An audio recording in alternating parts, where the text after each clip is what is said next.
For the past 26 years, he has published the Brazilian UFO magazine. It is the longest-lasting magazine devoted to UFO ET phenomena in the world today. Brazilian UFO magazine now has two companions, UFO Special and UFO Documental. All three are monthly and circulate all over Brazil and Portugal. He's also the founder and director of the Brazilian Center for Flying Saucer Research, the largest organization of its kind in South America, with over 3,300 members. But of perhaps greatest importance is the fact that he is the creator of the campaign UFOs, Freedom of Information Now. He heads the Brazilian Committee of UFO Researchers that has recently worked with the Brazilian military to examine for the first time, secret UFO documents. And now, through the efforts of the Brazilian Committee of UFO Researchers, Brazil has officially disclosed over 5,000 UFO documents. In fact,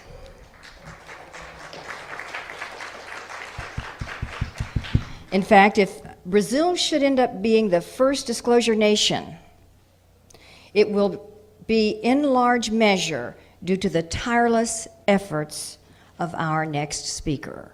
Please welcome A.J. Gevaerd to X Conference 2010.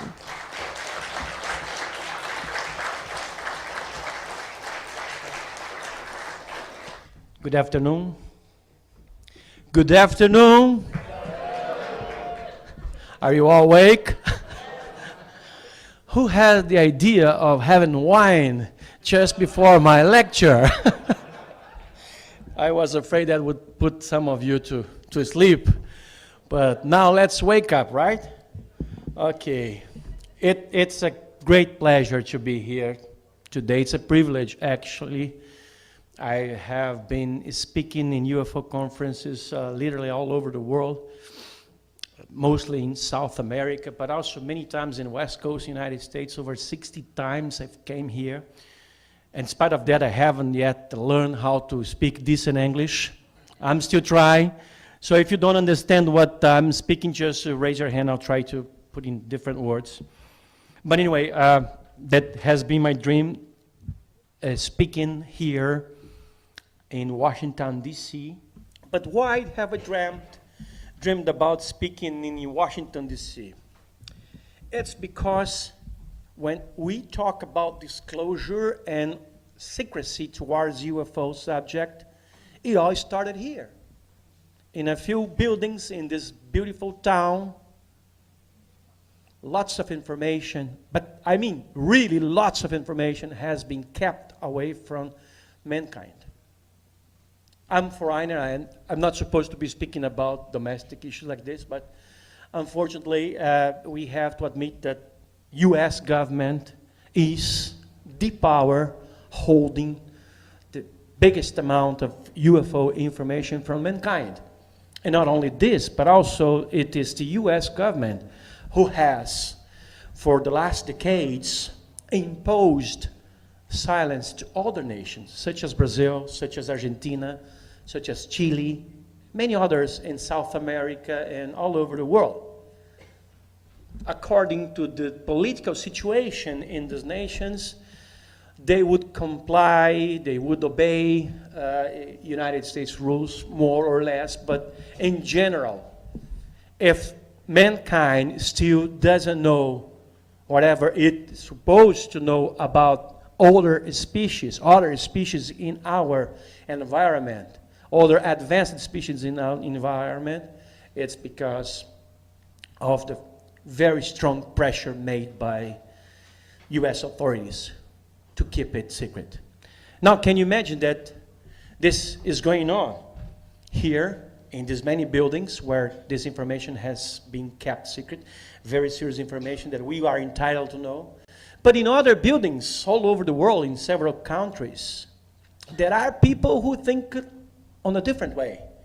And they starting to realize that this information can, at least in some points or in some measure, be released to the public. Now we have been taken by surprise by a few decisions made in governments such as UK, France, some of the Scandinavian countries, Spain, Chile, Uruguay, Mexico, Peru, Ecuador. Now, can you imagine Ecuador? Ecuador is a small country that now recognizes almost officially that UFOs exist. So did Chile, so did Argentina, so did Brazil. And eventually we have other powers coming forward and letting us know that something very big and serious is going on in our skies. Like the Vatican. Just a few months ago, we had a Monsignor, a man who is a close authority, a close friend of this current Pope, and the highest authority in Vatican. Actually, he is the official astronomer. José Gabriel Funes, a man from Argentina who lives and has 2 PhD in astronomy and lives in Italy. He's official astronomer for the Vatican. He's the official advisor of this Pope about astronomical issues. And he declared just recently that, of course, extraterrestrials, they exist and they are our brothers. And not only that, but he also said that not considering the existence of other advanced species in the universe is underestimating the creative capability of God. Now, that came from one of the top authorities in the Catholic Church in the world. That's something to be taken seriously. And this is what I believe it was supposed to, by the Catholic structure, from up and down all over the world. All members of the Catholic structure understood this as a sign to start being more open as possible toward the subject with their people. Now, while this is going on all over the world, there are some countries that for some reasons different from each other that have released material about UFOs, official material. Brazil has done the same. We have managed to get in Brazil about 5,000 documents of UFOs from the last 50 years, released by the Brazilian Air Force and some from the Brazilian Navy and Army. Very few, actually. The most of them came from the Brazilian Air Force. Now, my intention here is to show you how we did it in Brazil, because unlike many other countries, what happened in Brazil was a decision taken by the government when he was kind of forced by society to open its files. When some other countries like UK decided to open their documents, and they did it like 2 years ago, it was a government decision. There wasn't actually a strong pressure by society. It was a government decision. Out of nothing, they decided to come forward and say, here are the documents, and they put all over the internet, and everyone can check on them. So did France. So did several other countries in more or less amount of material. But in Brazil, we have a different thing. Our government didn't decide it by itself. There wasn't nobody in our structure, in our administrative power in Brazil or in the military who decided, well, let's open these files and put them over the web so everyone can see it. No, they didn't decide by themselves. They actually accepted, pledged a request that we did formally through a campaign, a petition that we launched. And if this worked in Brazil, if we were able in our country to show to our authorities that they should open their files, and they actually did, so can any other country in the world. Now, we did it in a certain way. We had a procedure to make it happen that I want to present to you to see how it worked, and it actually worked. Right now, we have this 5,000 pages. And just a month ago, our Congress declared the June 24 date to be the official date of the UFO researcher in Brazil. Can you imagine that? We have that in Brazil. I believe there is also in Chile and in Uruguay dates celebrating the UFO research. Now let's start doing this presentation where you see how we conducted our petition in Brazil. How are you so far? Are you understanding my English? Is okay? All right. Thank you. You're very generous. All right. Gracias. Well, my friends, to start with, we had to create a committee of UFO researchers that is now composed by members of all Brazilian UFO community. It means our movement and the results that we achieved don't belong only to a small group, but actually belongs to, or is to be credited to, a large group of people. We are about 15 to 16 now. People from several organizations and institutions, and also independent UFO researchers who built the Brazilian Committee of UFO Researchers.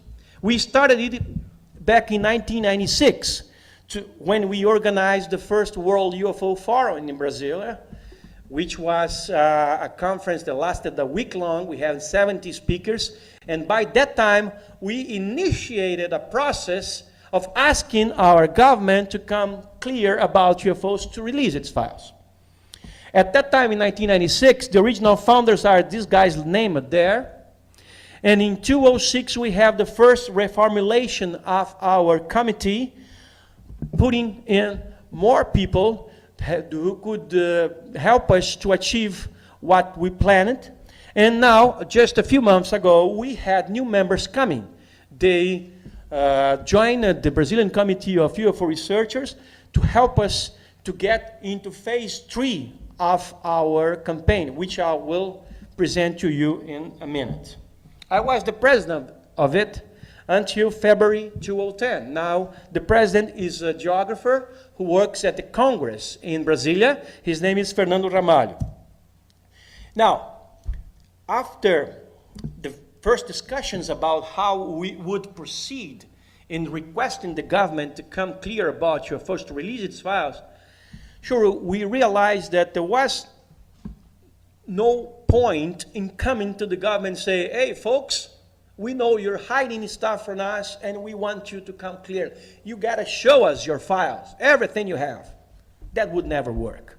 We have to come up with a strategy, and a strategy very clear, that had more chance to be successful. And the strategy was selecting the best Brazilian UFO cases in history, with one peculiar thing. All the cases that we selected, we had to have documented involvement of the military. This is what we did. Because when we selected the 3 cases that I'm going to present you now, we have this idea. If we come to the government and ask them to come clear, to release the papers, at least about these cases, of which we have certified, documented involvement of the Brazilian military, they cannot say, we know nothing about it, sir, because we have documentation that leaked in many occasions, proving to us and to whoever wants to see it, that there was actually an involvement by the Brazilian military in evaluating, investigating, and involvement whatsoever in those cases we requested information about. And the cases were the Operation Saucer, that I believe that some of you, or perhaps most of you, have heard about it, and a program from the History Channel, Brazil's Roswell. Operation Saucer happened in the Amazon back in 1977, from September to December, and was, so far as we know at least, the major non-military operation worldwide designed to officially, mind this word, officially investigate the UFO activity.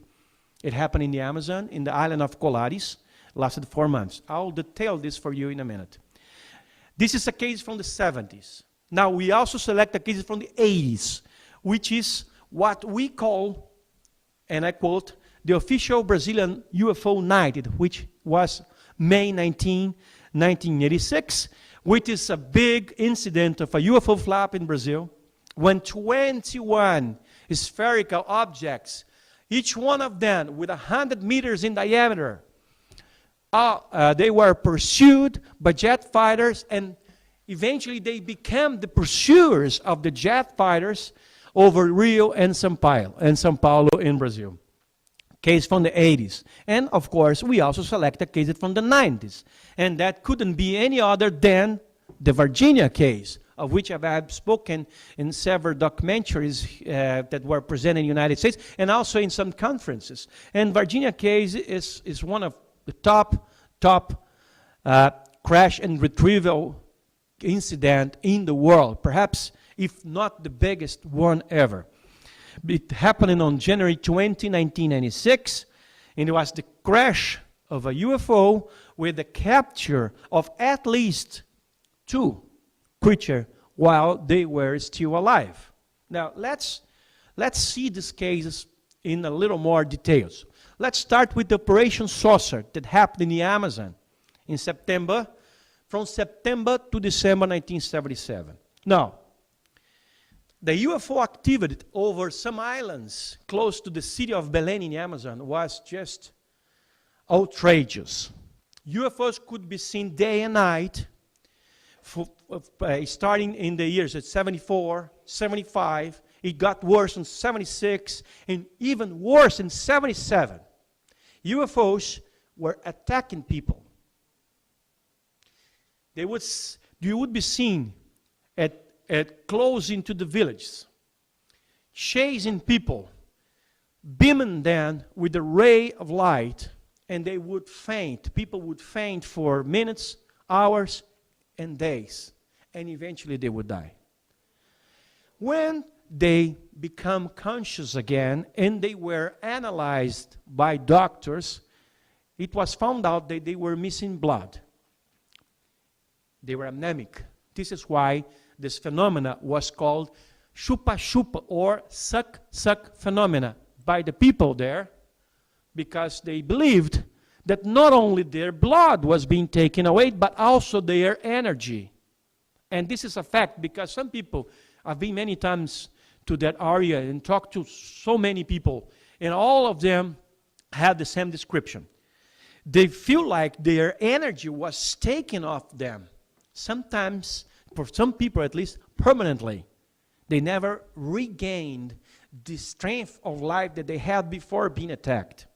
Now, the situation was so bad that by July or August 1977, the chief or the community leaders, the areas attacked by the chupa-chupa phenomena, went to the governor of the state of Pará and said, see, you got to do something.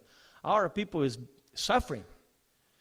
Almost 9% of the population in the island of Colares just went away because they're afraid of the suk-suk phenomena. And the Brazilian Air Force decided to put a program to investigate what would that be.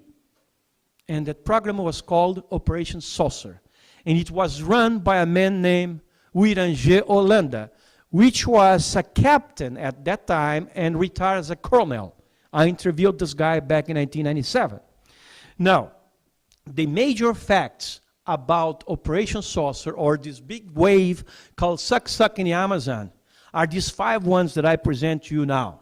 First, thousands of contact with UFOs happened at short range, and they are still happening. But thanks God, with no more attacks. They are not happening anymore. Fact number 2, while the Operation Saucer lasted for 4 months, its objective were mainly 3. First, talk to the witnesses and write down their description of the sightings, their reports. Take as many pictures and as many hours of film as possible of the phenomena, officially by the military that composed the Operation Saucer. We're talking about something between 2 and 3 dozen men on in the jungle, armed and fully equipped to investigate the subject. And the third objective was, and it's written down in the official papers, it's official. The third objective was try to engage in a direct and safe contact with the intelligences beyond the phenomena. Now, there was already a knowledge that there was an intelligence beyond the phenomena. This is why it was written in the documents, in the official documents that we now have. As for the three of these objectives, over 3,000 pages of reports given by the witnesses were written officially by the military in these 4 months that Operation Saucer lasted. Plus, over 500 photos of UFOs were taken officially, and 16 hours of footage, no video at that time, 77 we're talking about. It was films of 8 and 16 millimeters in length, over 16 hours, including footage of motherships with several objects all around it over the Amazon River. These were filmed by the Brazilian Air Force officially. And what about the contact? Yes, there was a contact that happened in the last days of the Operation Saucer. By December 1977, Gevaerd Holanda, that gentleman that is over there, he was with his men in an affluent of Rio Guajará-Mirim, of River Guajará-Mirim, when he had this close encounter with a cylinder-like object, about 300 feet in length, who almost landed, it almost touched the ground, but didn't, on the opposite bank river. It approached, stopped. It was a huge, like a skyscraper. A door opened at this up portion. A creature just like us went off, and floating, it went down to the river level. The military were in a small aluminum-like boat, and the alien, they came close, just like I am with this lady eating her banana. And they just looked at each other. No communication at all. No word was spoken. No telepathic communication at all. And the alien just went back, floating to this cylinder-like object. And it started to ascend, started to go up. And then it took full speed and went away. Now, that's the gentleman. He told us this when he retired back in 1997. That's Gevaerd Holanda. He's a very brave guy. This is why he was selected to be the commander of the Operation Saucer. And he confirmed facts beyond our imagination that now are even confirmed by other military that we have interviewed recently. Now, in this whole report of the Operation Saucer, we have also to talk of the people who were attacked. We are speaking about 300 to 400 people that were treated by that woman. She is Velaide Cecin, who at the time when it happened, back in 1977, she has just graduated from medicine school. He was sent for his first job assignment in the island of Colares, and he was the person, 24 to 25 years old, very young, but still very brave, who treated 300 to 400 from over thousands that were attacked by the Suk-Suk phenomena. She was smart enough to keep record of their health status So she could confirm that when someone was attacked, that person would actually have anemic status after that. Part of his blood was taken through the beam of light, or perhaps something in the blood. She confirmed. Unfortunately, these files are no longer available to us. She also informed, and confirmed, it was confirmed by other authorities, that at least 4 people died of those attacks. And those attacks were not only to people, but also to animals. Very few people know this. That also animals were attacked. I mean, dogs, cats, cows, horses, especially horses and dogs. And when it comes to humans, 75% of the attacks were against women.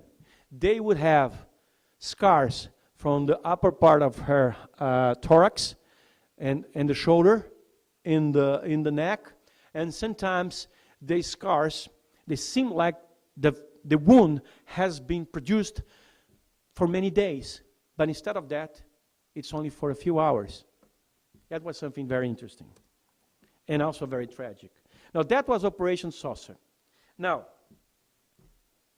why did it end on December? It was supposed to last as long as necessary. It wasn't supposed to end. And I'll tell you why. And then I'm going to tell you that actually we just found out that it did not end. It just changed the format, the command, and went on under U.S. military coordination in the jungle back in 77 and 78. But why did it stop?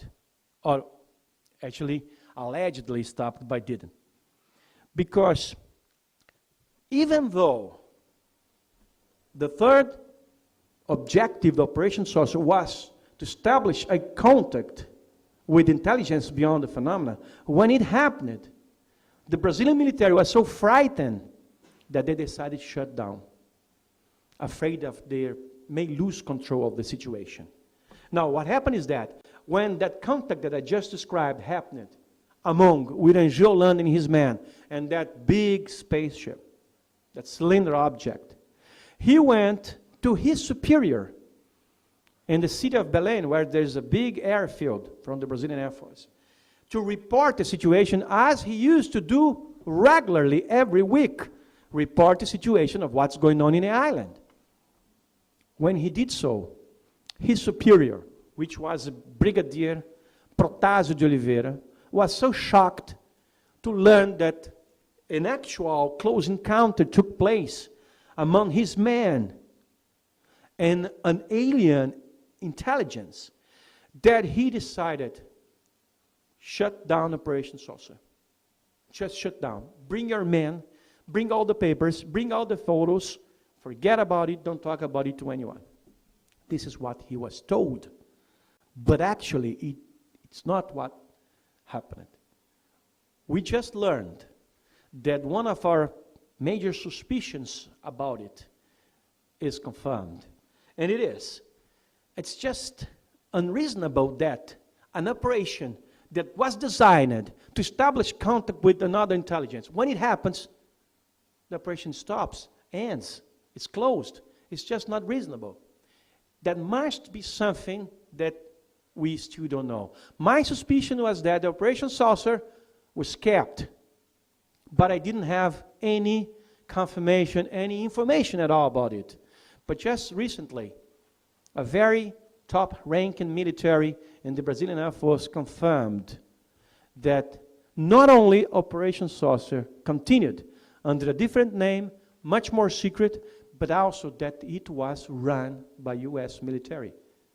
When I double-checked, are you sure? When I double-checked with the man, with the brigadier, asking him, are you sure that it was run by U.S. military?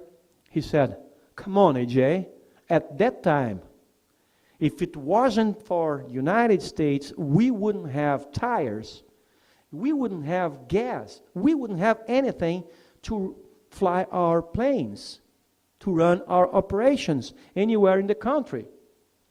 So it's kind of implied that it was demanded by U.S. authorities to take over Operation Saucer, to go to a much more secret level and keep on going with the documentation of the UFOs in the Amazon, and perhaps, this is something to be confirmed, continuous contact with intelligences beyond that phenomena. This is something to be confirmed. I really expect that in the next months we will have that information for sure to be presented. I'm working on that right now. Now, the second case we're talking about is one that have produced many, many evidences. It's what we call the official Brazilian UFO night. And I tell you why we call it official.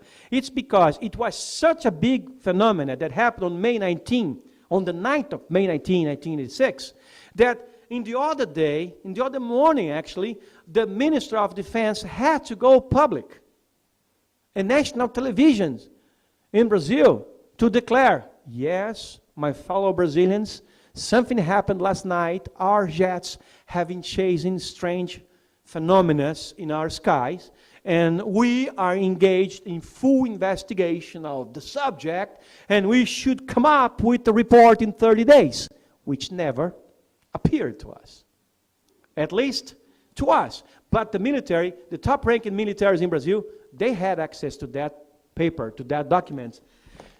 Now, after our disclosure, we also do. It's here, and I'm reading to you in a few minutes its content so you can see what was concluded by the military about that. Now, the Brazilian UFO official night is considered to be the major wave or flap of UFOs in the country. It's when 21 spheres, 100 meter. Now, you don't have the metric system here. Let's put in US numbers. 300 feet in diameter. Can you imagine one sphere, a ball of a diameter of 100 meter just above, let's say, Washington? Can you imagine how big it would be? Now, can you imagine 21 spheres like that? This is the official measurement of the size of those objects over Rio and São Paulo for several hours. Now, about it, and this incident involved all levels in the military and civilian authorities in Brazil, who set the country in full state of alert. 5 facts about it. First one, the UFOs, the 21 spheres, were fully detected, not only by ground radars, but also by airplane-borne radars, and also visually confirmed by the pilots. Fact number 2, 3 Mirage jet fighters and 4 American F-5E jet fighters started a pursuit that lasted several hours. Fact number 3, at that same moment that the dog fight was going on all over the southwest region of Brazil, especially over São Paulo and Rio and Brasília, Goiânia and Belo Horizonte, you can see this is a very large area. There was a high-ranking officer just in the air, flying from Brasília to the city of São José dos Campos. And he, as a military, as a very graduate authority in Brazil, he could come closer to the objects and witness what was going on. The other day, the situation was under control, but the minister was forced to go to the television and to admit what happened in Brazil. Of course, he, at that moment, did not say anything about alien spaceships or flying saucer or UFOs or something, but they were speaking about flight phenomena under controlled intelligence control. That was Minister Otávio Moreira Lima. And fact number 5, it's information that has just come to our attention through another guy who used to be a minister just after this other gentleman, who is brigadier, which is equivalent to a general brigadier in the United States, Sócrates Monteiro. Now, Sócrates Monteiro, at that time, he was in command of one of the major military Air Force installation in Brazil, and he was on the clock, watching everything happening, but always kept whatever he knew for himself and his men, of course. Never spoke publicly until last October, when I requested an interview with him, and for some reason he said, okay, I'm going to give you this interview. And he received me in his apartment in Rio de Janeiro and spoke to me for a few hours, giving me astounding information, doing great revelation of what happened during that night, which you're going to speak more in a few minutes. And of course, the third case, to refresh our memory, we have selected 3 of the most important UFO cases in Brazil to use to make the government to come clear about UFOs, at least about these cases, because these cases had documented evidence of military involvement. And the third case, it's an incident that I believe that most of you have heard of, Virginia incident. Is there anybody here who have never heard about it? Virginia? No? Who have heard about it? So most of you. So you are familiar with the situation that happened on the night from January 19 to January 20. An object was seen approaching ground with smokes, sparkles, and it was obviously in the process of crash, which actually happened. And all the military in a certain part of Brazil were put in alert. And in the other morning, which was a Saturday, January 20, very early in the morning, like 6:30 in the morning, some people that woke up and went to their jobs, they started seeing strange creatures in the vicinity of the city of Varginha. Now, Varginha is like, now it's 120,000 people city, but used to be like 70 to 80,000 population at that time. But still, it's a very important city in the state of Minas Gerais. Now, when these people saw this creature, about 7:30 a.m., they thought that they could be some sort of wild animals or monkeys or something.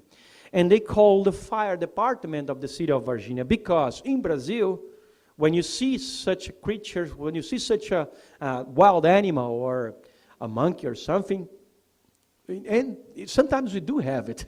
So where I used to live till 2 years ago, we would eventually find an alligator in our swimming pool. What was down the Amazon, that's a fact. Now, when people see some wild animal, they call the fire department. The fire department is supposed to come and make the capture using nets and whatever. Well, despite the fact that the fire department headquarters is only a few blocks away from where the creatures were seen, they took 3 hours to arrive to make the captures. It's because they were already organizing this capture with an army troop that was already monitoring the situation. They arrived together, the fire department guys and the military guys, the army guys with the truck. And it was decided that it would be the fire department guys who would go into the brush and capture the creature, which they did. The creatures offered no resistance whatsoever. They were weak, and they looked like skinny, brown, dark brown skin, no clothes, big head with 3 protuberances in the head, not horns, but protuberances, big, round, red eyes. And what was the most impressive in them is that they had very visible veins in their upper arms, in the shoulders, and in their neck. Purple and black veins. And they were smelling very bad. That was in the morning. One creature was captured at 10:30 in the morning, January 20, and was taken away from town. But other creatures just went away. They were at large. They weren't captured. And by that time, all the police forces and military forces, intelligence forces in that part of Brazil were all in a state of alert, doing a full search to see if they could find it. Now, let's come to the facts about it. First, the crash was witnessed, radar detected. There's no doubt about it. Second, there were between 5 and 7 creatures spotted and reported by the witnesses, of which we know at least 2 were captured. We don't know, we don't have solid information about other captures. We have some information about 2 other captures, but it's not solid. It's not something that we can confirm. It's not something that I am in liberty, or I could come here and say this happened. What I'm talking about is what we have confirmed from several witnesses, including military witnesses, and from documentation that we got. And fact number 3, these creatures were captured alive, but barely. The first one, captured in the morning, died just after that. So we were informed by some of the military who took part in operations, the procedures for capturing and transportation of that creature. But as all the military and police forces were looking for strange creatures in all that vast area, at night, about 9:30, at that same night, 2 guys, young guys, that belonged to what we call the reserved squad of the Brazilian police military, or military police, which means they are not guys that use uniforms. They go without uniforms. They are military without uniforms. They use cars without signs, and they were using this car, a small Fiat car, going into search in a particular area of Virginia, when they almost run over a creature that came off bushes one side of the street, ran across the street, and entered the bushes on the other side. The car stopped. This guy, who was sitting in the passenger seat, goes out the car, gets into the brush, captures the creature with his bare hands, gets back to the vehicle, sits and puts the creature in his lap and take it to the hospital. Now, none of the many military and police guys that were sent looking for strange creatures were ever taught or were ever told that they should be careful with the creatures. They had no knowledge. They didn't even know what they were looking for. They were told, go and look for something strange. All right, let's go look for something. If we go look for something strange in Washington, D.C., we're going to find a lot of, even in Brazil. But anyway, they didn't know what to look for. But he guessed that, well, that thing that just crossed the road, that must be what they're looking for. So he grabbed it with his bare hands. Now, that man was 23 years old.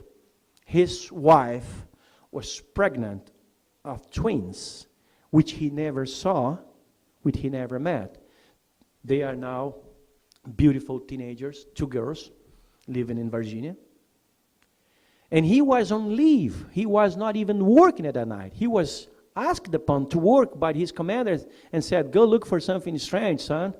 So did many other guys.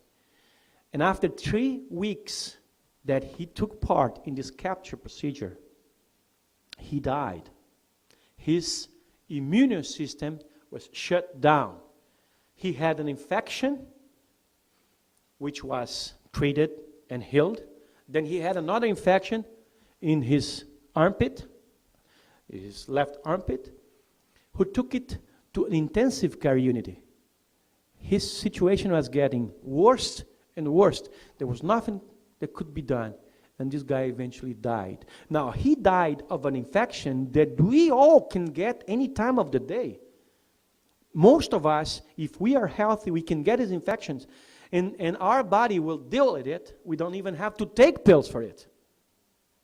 And if we did, it's very cheap pills that you find in any drugstore. So it's just to say that what killed that man was a very ordinary agent that could have, the man could have been treated easily and would be alive until now, but he died. Now, we don't know, we have information which is not confirmed, is not solid, about other people who have suffered injuries, and eventually one other guy who may have died of the same situation involving the capture of these strange creatures in Virginia. But we don't have that information as solid as we would like, so we're only mentioning this. I'm only mentioning this so you know this. When we come up with solid confirmation about these other aspects of the Virginia case, we will speak about it. As for now, what we have for sure is the death of this gentleman, which is by itself a tragedy, a very regrettable tragedy. But this was an operation that wasn't conducted by the Brazilian Air Force, but by the Army, which is a different situation. Now, our disclosure, it was intended to ask all the forces, Air Force, Army, and Navy, to come clear about UFOs. So far, we have succeeded in obtaining material from the Brazilian Air Force, very few from the Army, very few from the Navy, because they are run separately in Brazil, and they have different mentalities towards the UFO phenomena. And it is in the Air Force that we have the biggest support to our campaign. Now, okay. Oh, just a second, it should be.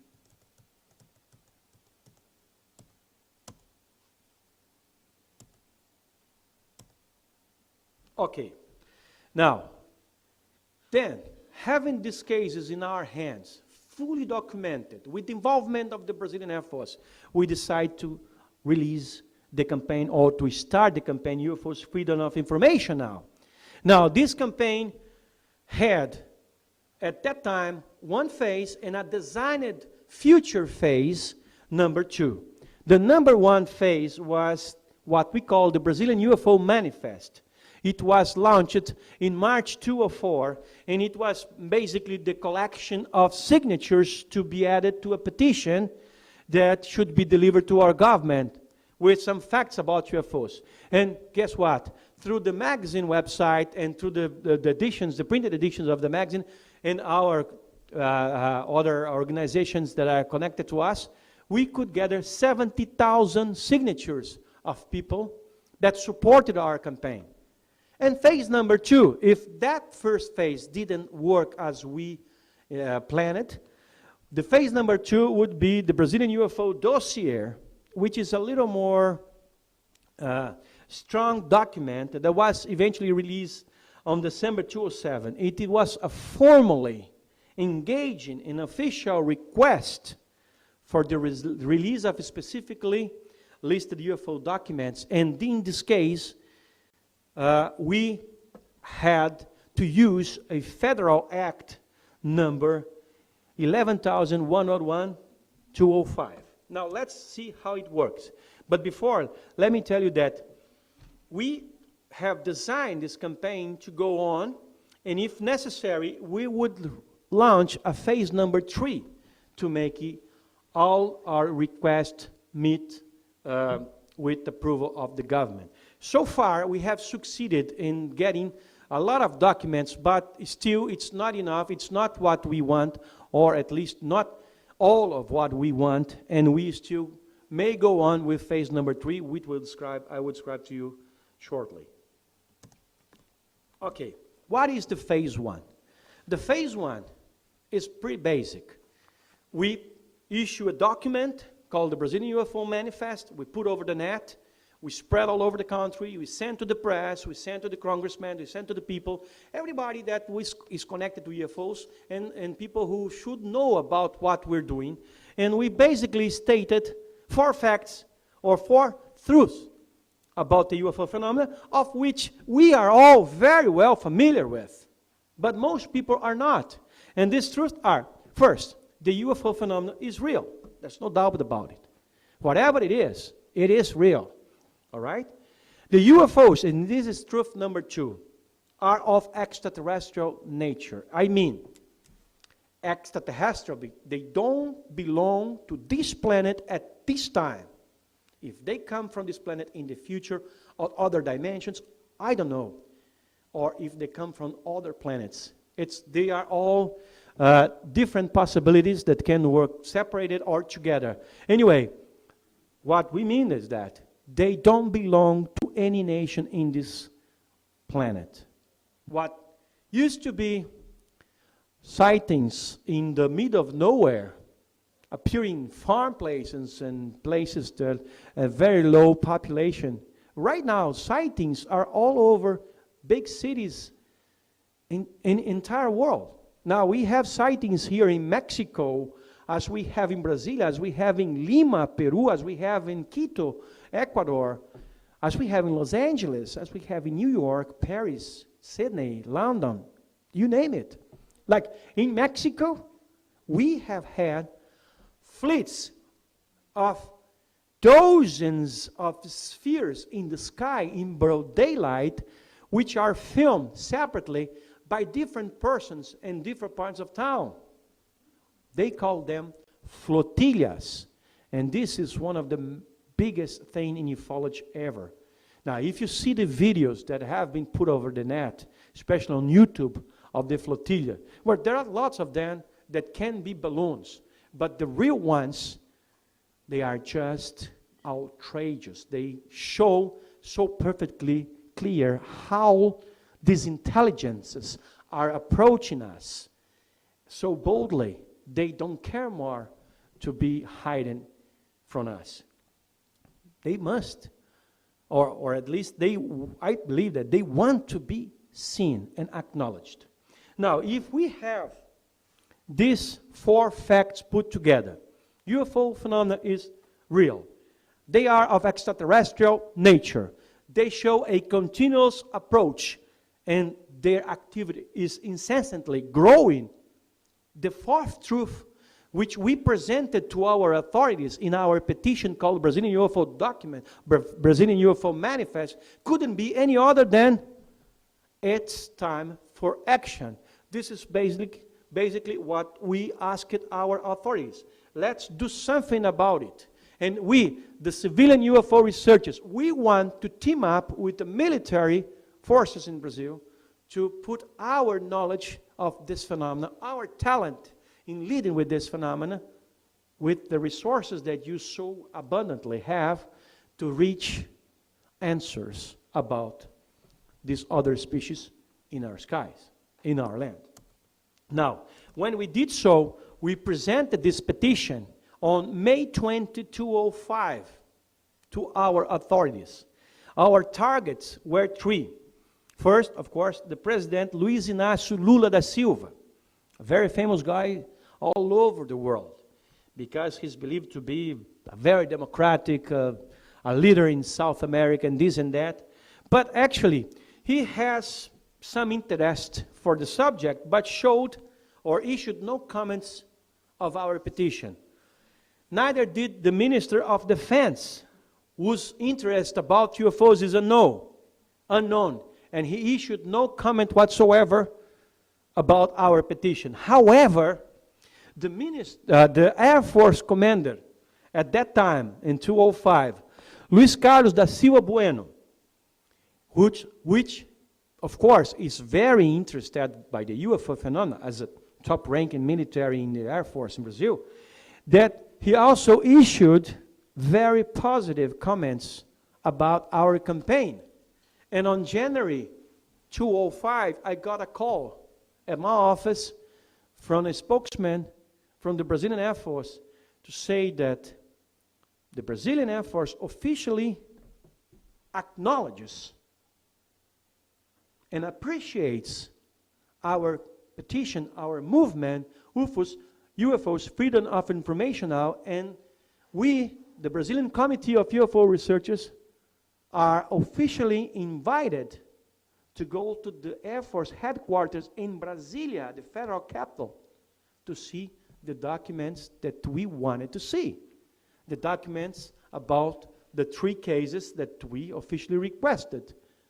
Operation Saucer, Official Night of UFOs in Brazil, and Virginia case. And that happened on May 20, 2005. Now, that was the very first time in history when there was a meeting, an official meeting, among the Brazilian UFO researchers, civilian UFO researchers, and the military from the Brazilian Air Force, from any force, from military in general. And it happened on that day, that was a Friday, and we are very glad to go to Brasilia and watch what the military had to show us and hear what they have to say. Now, when I got that call, and it was also later confirmed in our visitation by that gentleman over there, a brigadier named Teles Ribeiro, he said, "Gentlemen, we at the Brazilian Air Force were instructed by our commander to open every door that you want to go in, to open every drawer, to open everything, show you everything you want to see."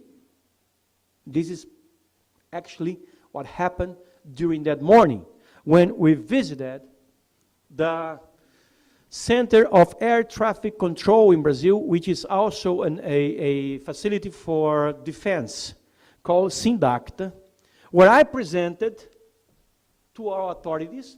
We were supposed to give to our president, to our Minister of Defense, and to the commander of the Brazilian Aeronautics, our document, Brazilian UFO Manifest, with 70,000 signatures to our petition. Now, this is me a little bigger than I am now. I lost 110 pounds in 2 years. Thank you. Right? We were taken inside all the facilities of the Brazilian Air Force headquarters. Some actually secret situation rooms where we are shown several stuff. We could see how the raiders they deal with the detections. When the detections are of unidentified targets, what do they do? What are the procedures they take? Everything. We could do that. That was a fascinating moment for us, an historical moment in our lives. These are my colleagues. Here is Marco Antonio Petit, who launched this campaign with me. Rafael Cury, and here the military. Here we have Claudeir Covo, Rafael Cury, Marco Antonio Petit, Roberto Beck, and Fernando Ramalho, who is now the actual president of the Brazilian Committee of UFO Researchers. Here are other photos of us in the radar room and signing the books with our, registering our presence there. And also, right in front of the building of the Brazilian Command of Aerial Defense. And we have been inside that. It's where we could see, at some point, the documents that we requested. Now, while we were at the Brazilian Defense Command building, which is Condabra, we were received by this gentleman, Brigadier Ateneu Azambuja, who's my next victim. I'm about to interview him in a few weeks from now. He's given up he has been reluctant to give me this interview, but now he's retired for several years, and he decided that he will, and he let me know through a friend that we have, mutual friend, that in a few months from now, well, he will be willing to receive me at his place. He lives close to where I live in the city of Florianopolis, and he's the guy who I want to interview. Now, about the official night of UFOs in Brazil, we were able to examine some transcript of the radio conversations between pilots themselves and the pilots and the tower, and the several towers involved in this pursuit. There are several towers and 7 jet fighters all talking to each other, all chasing UFOs, 21 spherical objects, 300 feet in diameter, going here and there all over. Now, we have interviewed most of these pilots, except for one. This gentleman was piloting an F-5E, an American jet, when he disappeared from the radar for several hours. He ended up by landing. 1 hour and a half later, he disappeared in a city called Campo Grande, where I used to live till 2 years ago, with no knowledge of what happened. When he landed there, people came to the runway and said, "What are you doing here? It's in the middle of the night. How are you doing here? How did you got here? What are you doing here?" And he couldn't remember a thing. All the others have given us interviews of what happened, including their commanders and the commanders of their commanders, and all the apparatus, all the people involved in this chase. We have one way or another interviewed, except for this gentleman who eventually will come up with giving us an interview, and with the Brigadier Sócrates Monteiro, which was Minister of Defense later on, and gave me an exclusive interview last October. About it, unfortunately, we only got the transcript of radio conversation between the pilots, the towers, and everything. And about the Virginia case, which, I repeat, was an Army case, nothing was told us. Nothing at all. There was nothing there. And the military said, the Air Force military said that they could help us to get more papers in the future from the files of the Brazilian Air Force, but they couldn't deal with the files from the Brazilian Army. We have then gone to a different phase, because even though it was a great moment, historical moment for us, because we could see some interesting material, we showed the goodwill, we saw the goodwill from the Brazilian Air Force personnel in taking us and receiving us. They even took us for lunch and everything. It was fine. It was fine. It was promised to us that the Brazilian government, through the Brazilian Air Force, would establish a committee for official investigation of UFOs, composed by civilian and military. And this is a promise that has not yet been fulfilled. We still want that to happen. And because that promise didn't happen yet, as well as we want much more papers, and especially papers about the Virginia case, we went on 2007 into phase 2 of the campaign, UFOs Freedom of Information Now. And the phase 2 was differently. In the phase 1, we are talking peacefully, nicely, or we are being asking politely, "Please, should you think that this is an interesting or important issue, we would like to hear you about, and we would like to have the information that you have about these 3 cases." But since we still are to see lots of the information that we requested, we decided to go into phase number 2. And the phase number 2 started on December 2007. And now we issued an official request using the Federal Act, that number, 11,111 of 2005, to get the release of UFO documents. Now, this act, it's based on the decreasing of the time for public access and release of documents related to national security. Before that Act 11.111 was issued in 2005, the law that was currently being applied was number 8159.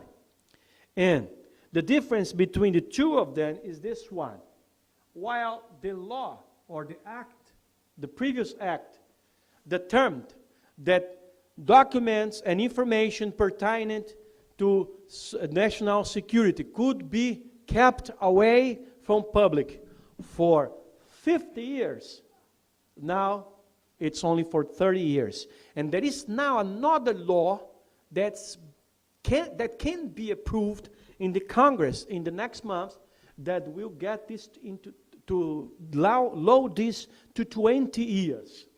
And you see, most of the UFO stuff, UFO documents, is under this category, ultra secret. And if you consider that so many great cases investigated by the Brazilian Air Force, Navy, and Army happened more than 30 years ago, all this material is supposed to be released to the UFO researchers right now. And this is something that we want to see happening. This is why we issued what we call Dossier UFO Brasil, or the UFO Brazilian Dossier, or the Brazilian UFO Dossier. Now, this have a different procedure to go on, because right now in Brazil, there is a committee of celebrities, or actually of authorities, who have the privilege to decide who should know and should not know certain information. And this is what is called the Committee of Inquiry and Analysis of Secret Information, CAAIS in Brazil, CAIS. These are the people. These are the members. They are top authorities in several departments of the Brazilian administration, civilian and military, whose president, the president or the coordinator of this committee is Minister Dilma Rousseff, who wants to be the nation's next president after Lula. Now, we are praying very much to God because we don't deserve that punishment. But even though, if that happened, we may launch a phase number 3 to go directly to that lady, to have her issuing her campaign promises, including the release of the files that have not yet been released. Anyway, phase 2 is going on. We issue the official request. We have this delivered to the proper personnel in Brazil, but not only waiting this, we started gaining support from different military authorities, because we realized that even though there was an official decision to release some material about UFOs, it would not be all that we wanted. It actually, what we have now is much less than what there is available, or that is still hidden in the several Air Force departments. It's to say, what we've been given is only a small fraction of what there is.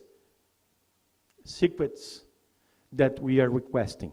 So we decided to go around it and to get support from very selected people in the military, both still on duty and retired.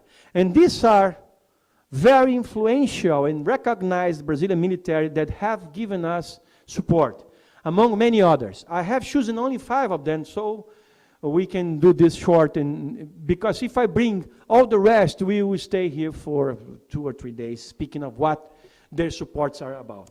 Now, let's discuss very briefly the supports that we have been given by this personnel, these people. Now, the first one to give us his support was Air Force colonel and also the first Brazilian astronaut, Marcos Pontes.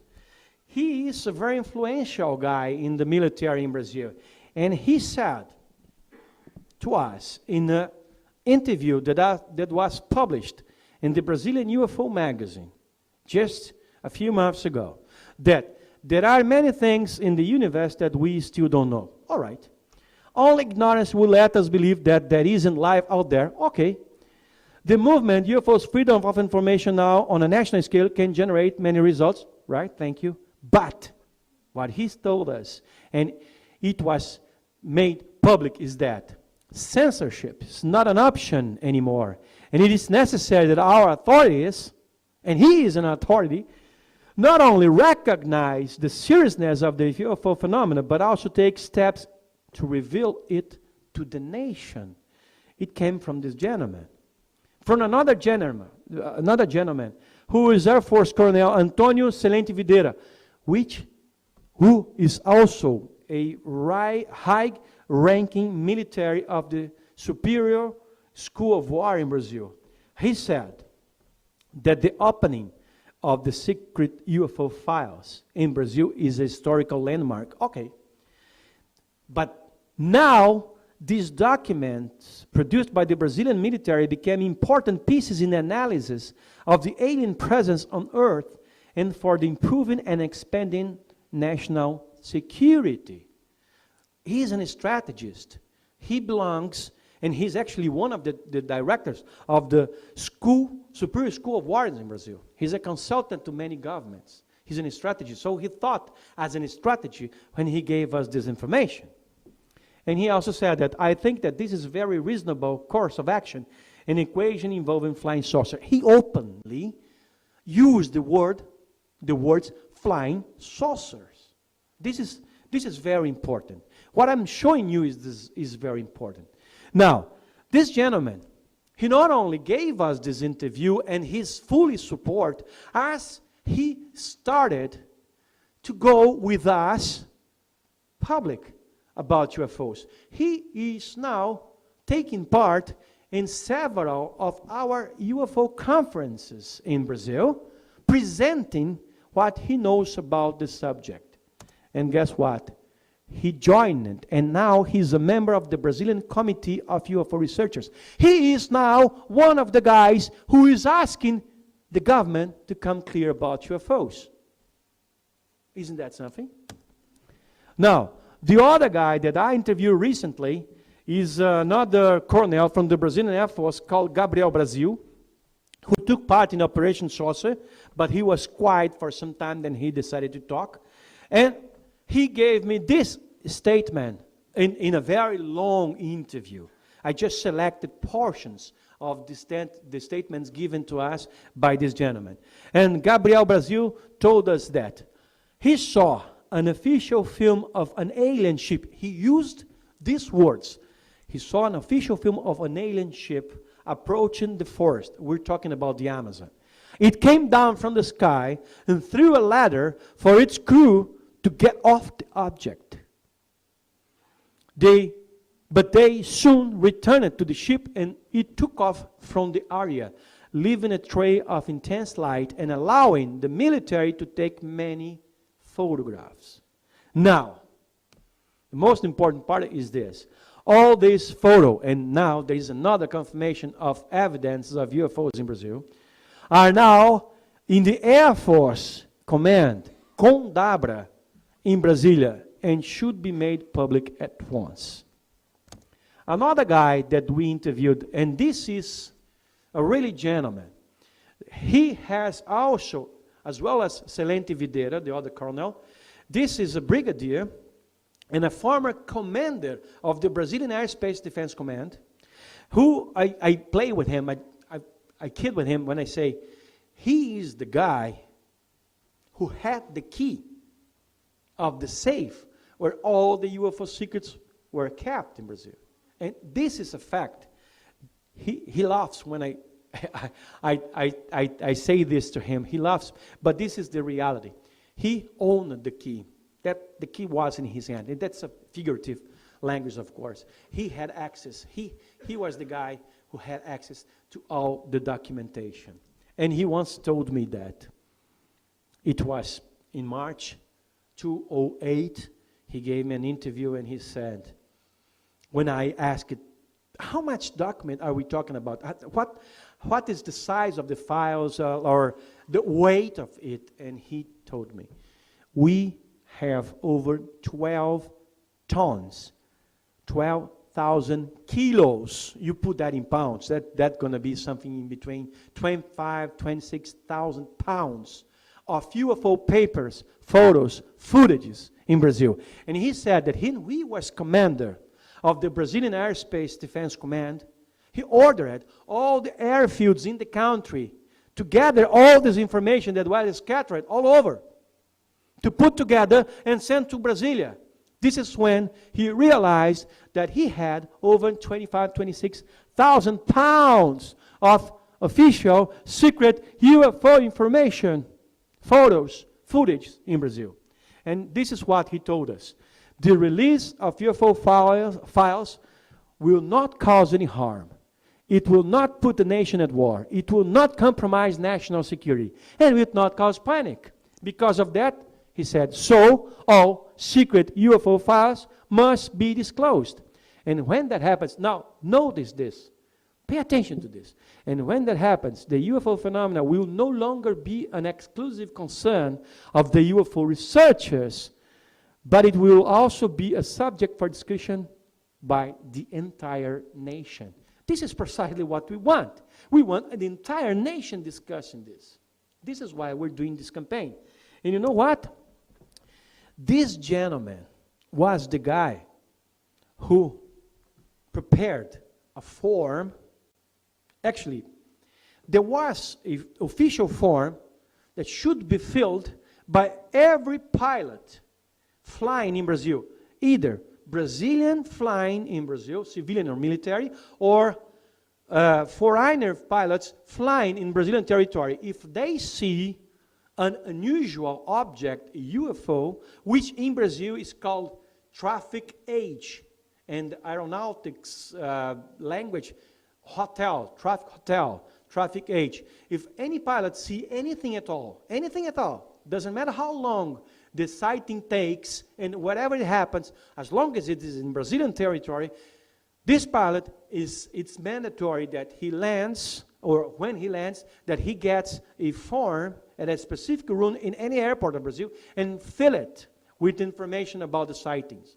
Now, when José Carlos Pereira was on duty as the commander of the Brazilian Airspace Defense Command, he ordered this form to be updated and to be better designed to contain more information about the sightings. And the information should be immediately digitalized. So all the information that are filled in that form is now in a huge digital data bank, a computer data bank in Brazil, that can be accessed by our authorities. But we don't have access to it. We want it. We want to have access to it. And there are, excuse me? Yeah, that would be great if we had access to it. Now, yeah, well, perhaps someday. We're going step by step.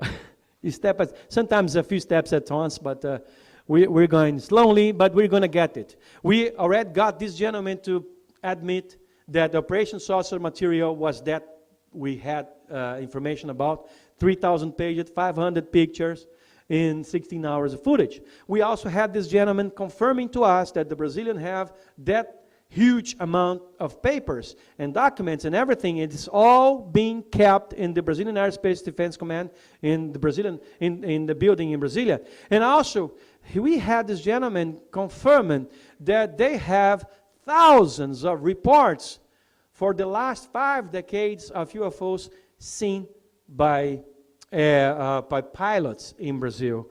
And they all are in these forms, which are now digitalized into a data bank. Now, guess what? This gentleman not only gave us this interview and his support, as he's also a member of the Brazilian Committee of UFO Researchers. He was with us only in this year in 3 different conferences, one in Curitiba, one in Ipuaçu, one in Peruíbe. He accepted to come as a UFO researcher or as a speaker in a UFO conference, just like we are here. He accepts to come and talk in UFO congresses in Brazil. And this has been very good for us because right now people can see at a UFO conference in a different way. It's not only a gathering of what Steve called us just this morning, UFO ghetto. Now, some people are saying, well, maybe these guys are not so UFO ghetto, or UFO gang, or UFO nutcrackers. Perhaps these guys are serious about what they are talking about. See, they even have a brigadier talking in a UFO conference with them. Now, this is the most important thing that can happen. These supports are very, very healthy for our campaign and for the Brazilian ufology, for the worldwide ufology. It's helping us to achieve what we intended.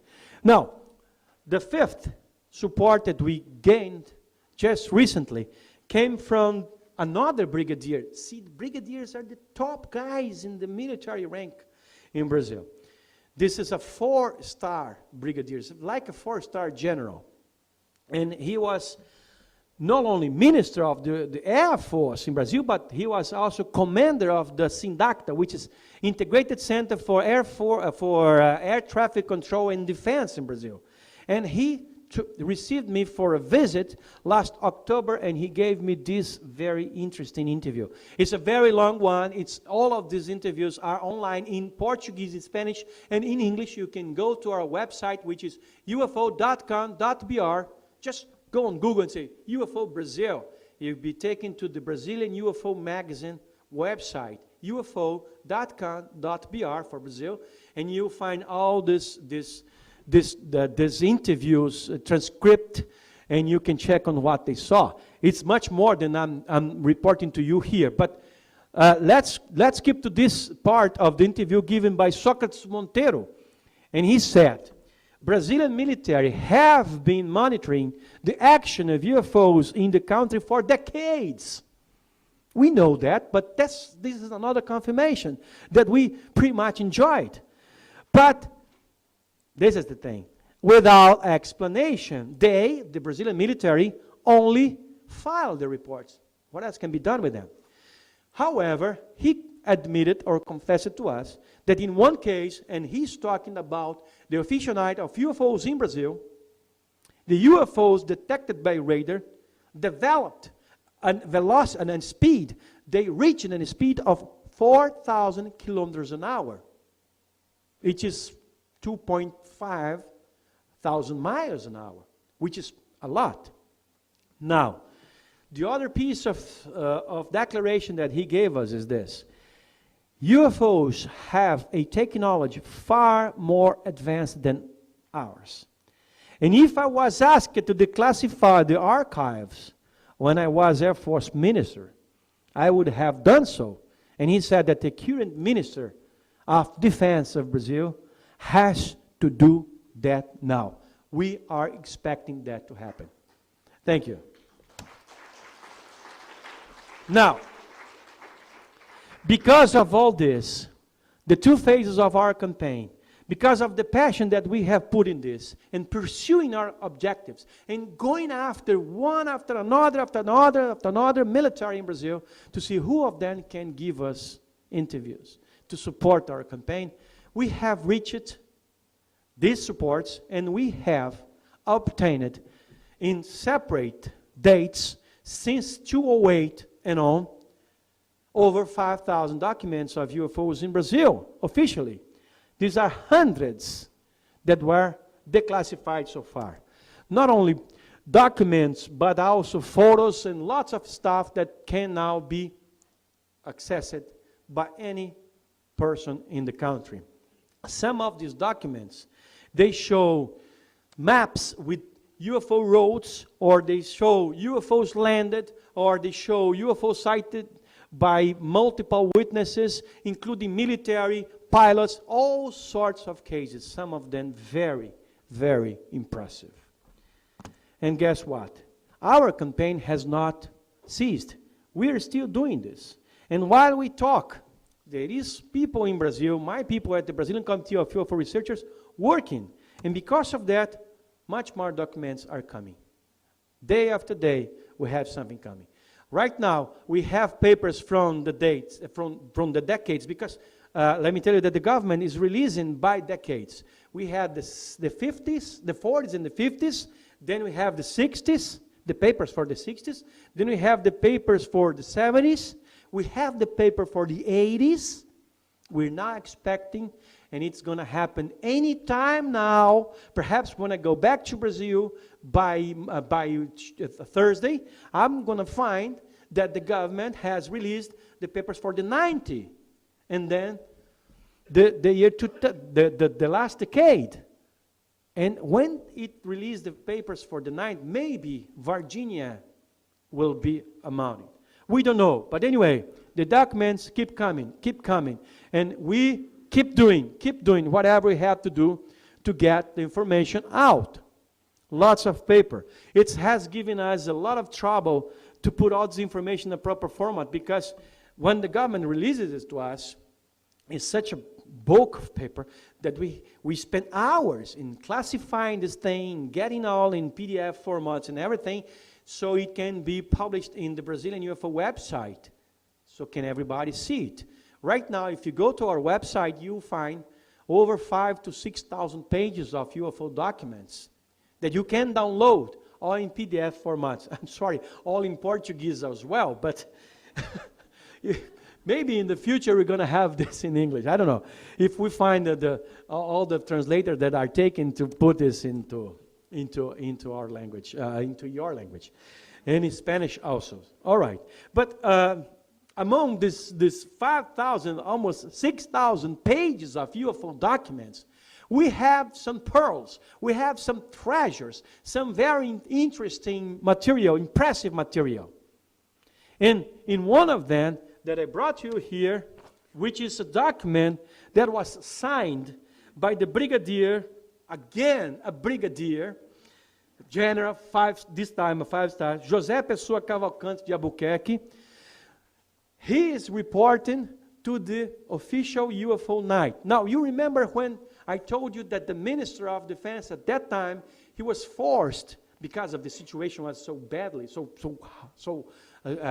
serious, that he was forced to go on the other day on national television networks and to admit that the nation was, I quote, invaded by strange objects last night that were pursued by our jets. Situation is under control, and we are engaged in a full investigation of it, and we should, and we will issue a report of it in 30 days. Now, it happened on May 19, 1986. This declaration was given on May 20, 1986.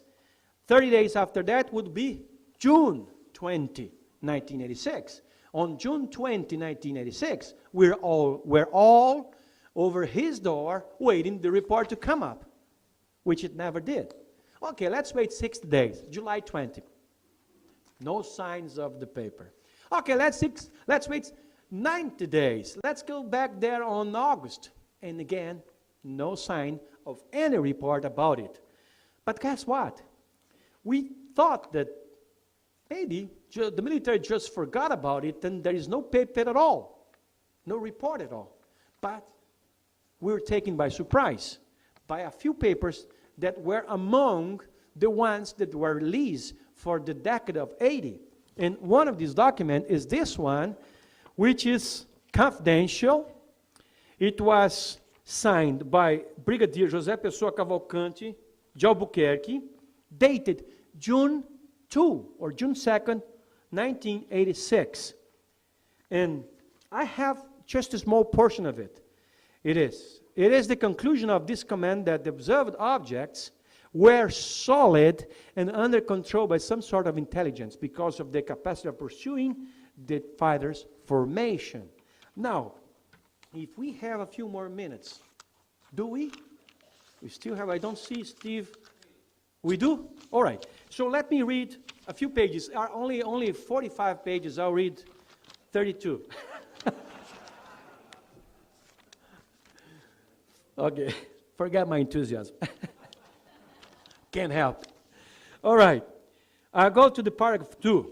The paragraph 2 says, occurrence report. Due to the time limitation and specific knowledge, limitations regarding the nature of the facts, this command, the Brazilian Air Force Defense Command, has decided to limit itself to simply narrate, describe the facts, and avoid any kind of speculation involving the Ministry of Aeronautics. Now let's jump to the conclusion. In this paper, it is described how the jets were scrambled, what they saw, the size of the objects, the maneuvers. They went from west to east, from west to the radar detection and everything, to go on and on. But at the last pages, when we finally get the conclusions, this is what it counts. Now, final considerations, it said. 1, based on the analysis of the above report events, what I just said to you, it is this command's opinion that, according to the information from the air traffic controllers, the pilots of the jets, and the previously elaborated reports from the Air Defense Command, that there are some points of coincidence regarding radar echoes, accelerations, illuminations of the objects involved, as well as their velocities and behavior, either observed by technician and detection by and visual contact. And some of those coincident points that we can name are those phenomena which exhibit certain constant characteristics as followed. A, the objects produced radar echoes not only on the air defense system, several radars on the ground, but also in the intercepting airplanes simultaneously, with visual observation by the pilots. Now, you have several ground radars detections, several airborne radar detections, and visual sightings by personnel in the ground and in the airplanes. You have the perfect case. You have just the perfect case.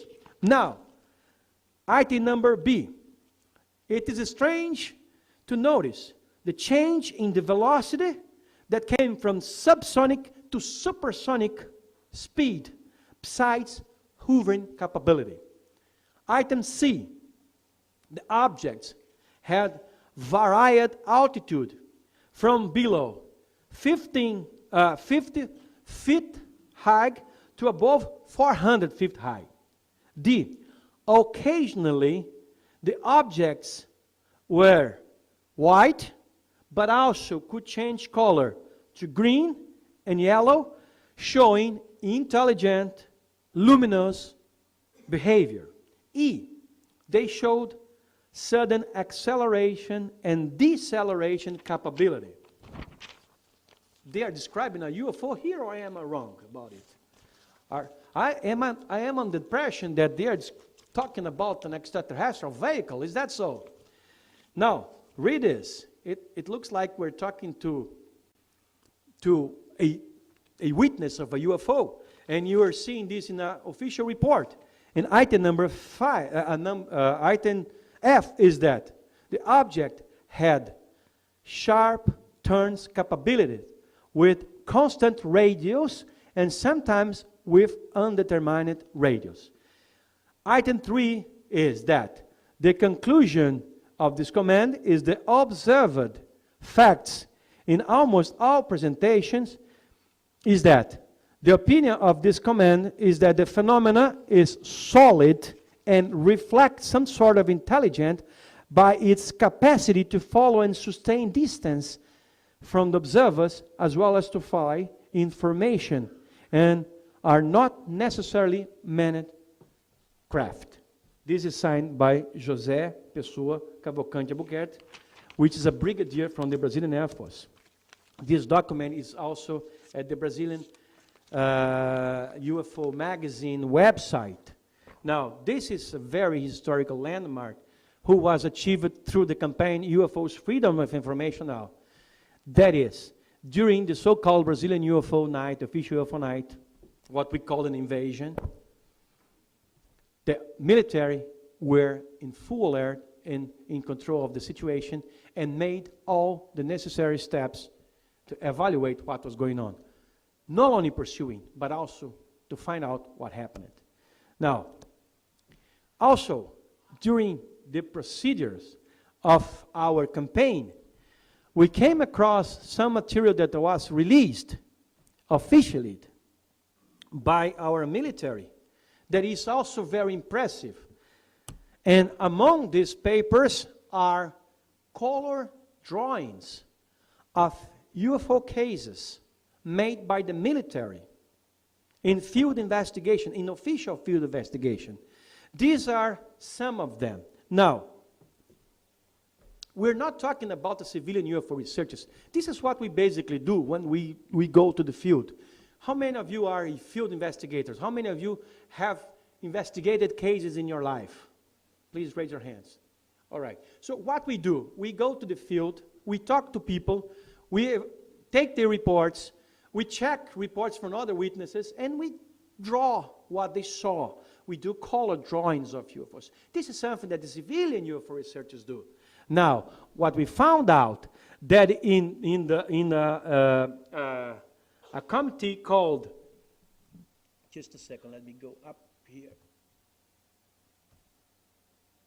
Okay, that we found out that in one of the committees that was created by the Brazilian Air Force to deal with UFO researchers, which was called Sistema de Investigação de Objetos Aéreos Não Identificados, or Unidentified Aerial.